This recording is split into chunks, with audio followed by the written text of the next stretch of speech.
They just lie. They cover their ass and they lie. I would have been very happy to have her on. And like I said, the goal was to release both of them the same day. Harris seemed to think she could make it through her political career with vague answers and awkward laughs. But then Joe Rogan and Greg Gutfeld stepped in, bringing facts, old clips, and sharp commentary that put her claims under a much brighter spotlight. You can't. No one can, but the Dems don't care. The machine simply slotted her in where Joe once was.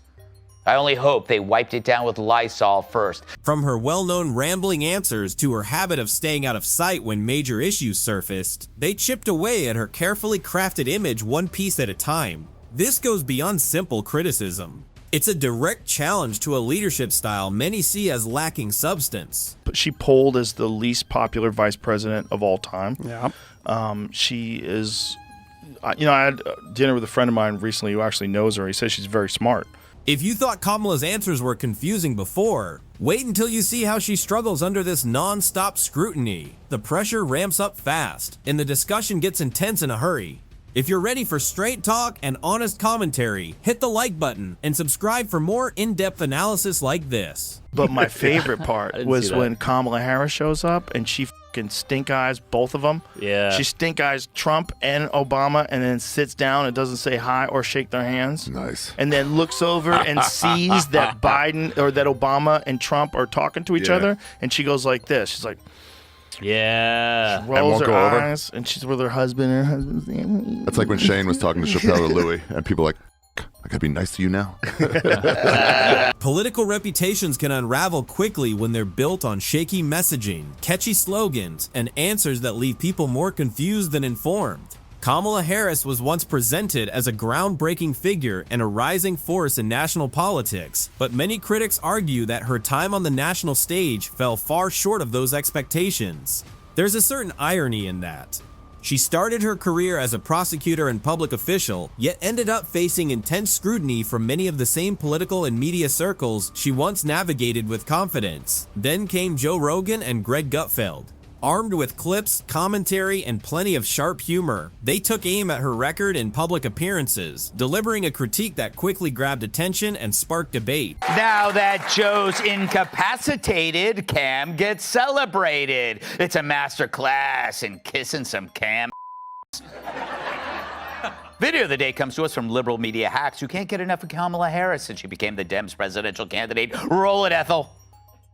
The reason why he picked Vice President Kamala Harris is because he believed that she would be ready to lead from day one. He believed she was the right person to take over the campaign, and she is. So once Harris got the nod from Joe, it was off to the races with endorsements rolling in. I kind of fell in love with her. I thought she was smart, engaging. And then there's her unusual way of speaking, often leaving listeners wondering what point she was trying to make.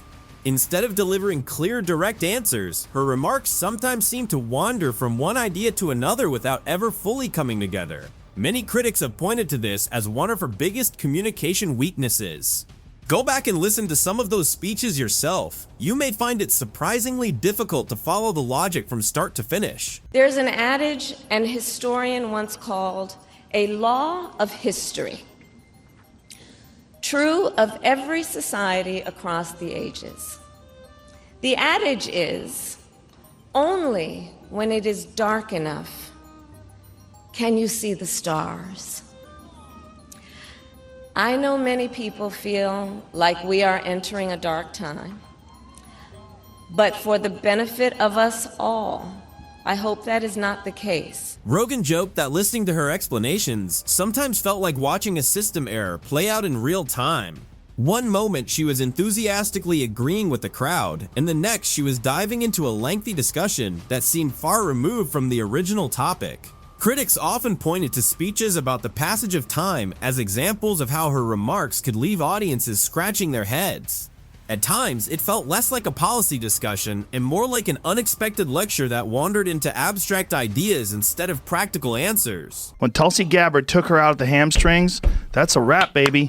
Tulsi, we salute you for good taking night. down Kamala. I mean, dude, everybody was saying she's the one. She's going to run it. And Tulsi, I even thought she would have a stronger run than she did, and she didn't. fell apart. But did you see?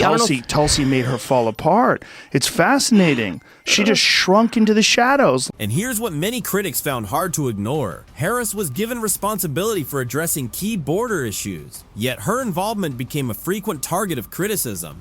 Rogan joked that her leadership often seemed disconnected from the challenges she was supposed to be handling, comparing it to putting the wrong person in charge of a critical job. Gutfeld focused on what he saw as a major contradiction. Harris often spoke about transparency and progress, but critics argued she spent much of her time avoiding tough questions and limiting media appearances. Whether the topic was the border, inflation, or foreign policy, opponents said clear answers were often hard to find. He also poked fun at some of her speeches on climate change, arguing that they sounded polished but lacked real depth. As Gutfeld put it, the presentation was smooth, but many listeners were left searching for the substance behind the words. We have to have a candidate that is the least liked vice president of all time, the least popular vice president of all time, and then use gaslighting and the full force of the media machine to turn her into the future and hope. Right. And then she's gonna be changed, even though she's a sitting vice president. And then on top of that, this idea of change when the Democrats have been in control for 12 of 16 years? Right. Which is crazy. Like, this is the change. Gutfeld often zeroed in on Harris's speeches about electric vehicles, especially her enthusiasm for electric school buses. He joked that she seemed far more excited about the buses themselves than the larger infrastructure and energy challenges that came with them. To him, it felt like focusing on a small detail while bigger issues remained unresolved. He was just as critical of her appearances on the international stage. According to Gutfeld and Rogan, many of her speeches leaned heavily on broad talking points and awkward moments rather than strong, memorable leadership. Rogan joked that some appearances felt more like a classroom presentation than a discussion of serious global issues. Their main criticism, however, was that Harris was often portrayed as a strong leader while avoiding difficult decisions and tough accountability. They argued that when major challenges arose, she seemed more likely to step back than take charge. Can you say one nice thing about Kamala Harris? I mean, she's there. Yeah. Good job. I mean, if this is Rocky, then it's Rocky 4, and Biden's Apollo, and Nancy Pelosi's the Russian. But like Donnie Douche, he said he's in love with her, and now his doll is very jealous. Gutfeld jokingly described her approach as leadership from a distance, arguing that she often seemed present without taking a clear lead. He claimed that even some Democrats had difficulty defending her performance and worried that her public image was becoming a political burden. Critics also pointed to her polling numbers, which at times struggled to gain momentum. Rogan humorously compared her support to a famous mystery, something people talked about often but rarely seemed able to clearly define. Her media appearances became another frequent target. Whether on talk shows or interview programs, opponents argued that she often projected confidence but failed to deliver clear, memorable answers. Gutfeld compared some of those interviews to modern art. People might stare at them for a long time, trying to figure out exactly what they meant. Who saw that video from a couple of weeks ago? The one of the elephants at the San Diego Zoo during the earthquake? And as soon as they felt the earth shaking beneath their feet, they got in a circle and stood next to each other to protect the most vulnerable. Think about it. What a powerful metaphor. Yeah.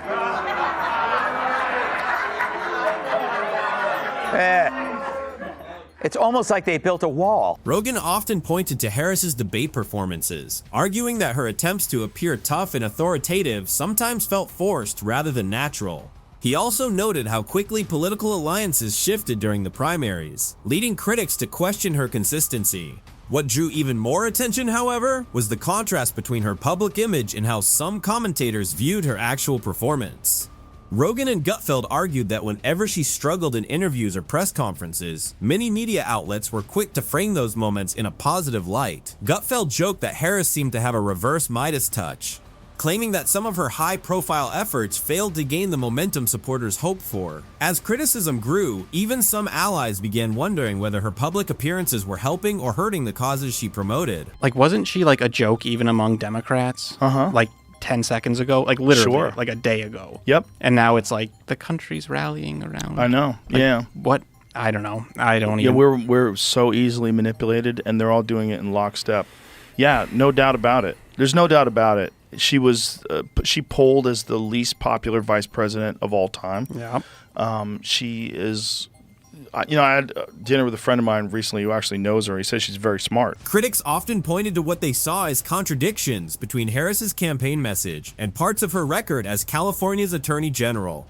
Rogan argued that he didn't need to add much commentary because, in his view, the contrast spoke for itself. Another moment that drew attention was her upbeat public appearances during a period when many Americans were worried about inflation and rising costs. Gutfeld joked that the tone sometimes felt out of sync with what people were experiencing. After leaving office, Harris continued to attract attention for interviews and speeches that critics described as unclear or difficult to follow. Rogan even joked that if someone knew nothing about American politics and only watched those appearances, they'd come away with a very unusual impression of how things work. All the Avengers get together like, hey, are you trying to get me to hate superhero movies? You trying to show me your real weird personalities and get me to hate superhero movies? Why are you doing that? If I was running the Avengers, I'd be like, hey guys, cut the shit. Do you think one fucking person is going to vote for Kamala Harris because they saw that Iron Man wants them to vote for Kamala Harris? Are you fucking crazy? Kamala Harris was often presented as the future of the Democratic Party and a transformational leader, but critics argue that the results never matched the expectations. Rogan described her career as an example of what happens when style outweighs substance. Despite the hype, many felt she never fully stepped into a leadership role. Gutfeld joked that her final public appearances felt out of place, as if she had wandered back into the spotlight long after the main story had moved on. You can't. No one can, but the Dems don't care. The machine simply slotted her in where Joe once was. I only hope they wiped it down with Lysol first to get rid of the old man smell. But to fulfill their goals, there's no way for them to stay in the realm of reality. As a result, the mainstream media is gearing up to bombard us with a narrative that Kamala is the answer. Amazing, historic, energetic, young, and fresh. When the best they could say about Joe was that he was disturbingly lifelike. The criticism doesn't end with Harris. Commentators like Rogan and Gutfeld argue that whenever political ambition is mistaken for leadership and slogans take the place of real solutions, similar figures will continue to emerge. They believe Harris's political decline wasn't marked by a dramatic ending, but by a gradual loss of influence and support. In their view, the lasting image is one of unclear messaging, awkward public moments, and campaign promises that fail to live up to expectations. I was even trying to figure out if there was a way that I could do it, and I even offered to do it late that night. So the night that Trump came on, I'm like, what if we do her, like when she's done in Texas, if she came here? But no one ever committed to doing it. This is like really important because they keep pretending that I lied or I did this or I did that. They never committed to doing it. Well, we went through, I've got a whole, we have all the receipts, by the way. Of course. I have a whole list of conversations that took place. They never said she was going to do it. Rogan summed up his criticism by arguing that personality alone can only take a politician so far. In his view, without strong results and clear leadership, public image eventually starts to fade. He suggested that Harris's career serves as a reminder that expectations and performance don't always line up. Gutfeld echoed that point, saying much of the excitement surrounding Harris never translated into lasting political success. For critics, her story became an example of big promises, mixed messaging, and opportunities that failed to meet the hype. Whether people agree or disagree, her time on the national stage sparked plenty of debate and commentary. If you enjoyed this analysis, be sure to like the video, subscribe, and stay tuned for more discussions on politics, media, and the stories making headlines.